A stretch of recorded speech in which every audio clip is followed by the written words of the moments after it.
பெரும் சுமை சுமர்ந்து சோர்ந்திருப்பவர்களே, எல்லாரும் என்னிடம் வாருங்கள் என்று சொல்லுகின்றார் ஆண்டவர் இயேசு கிறிஸ்து.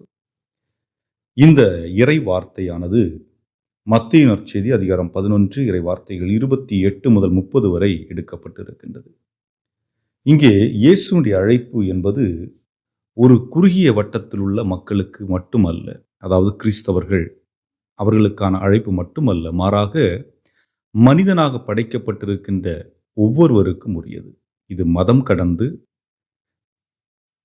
இனம் கடந்து, மொழி கடந்து உலகில் படைக்கப்பட்டிருக்கின்ற அனைத்து மனிதர்களையும் இயேசு அழைக்கின்றார்.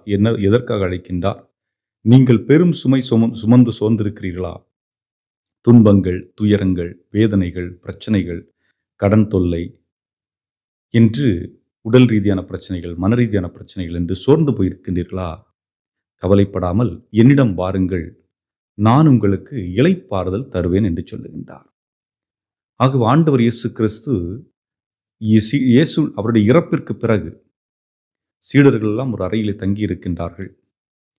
அவர்கள் பயத்தில் நடுங்கிக் கொண்டிருக்கின்றார்கள். இந்த யூதர்கள் நம்மை காட்டிக் கொடுத்து விடுவார்கள், அல்லது உரோமையர்கள் நம்மை கொன்று விடுவார்கள் என்பது போன்ற பயத்திலே அங்கே அடைந்திருக்கின்ற பொழுது இயேசு அவர்கள் மத்தியிலே தோன்றி சொன்ன வார்த்தை, உங்களுக்கு அமைதி உண்டாகட்டும்.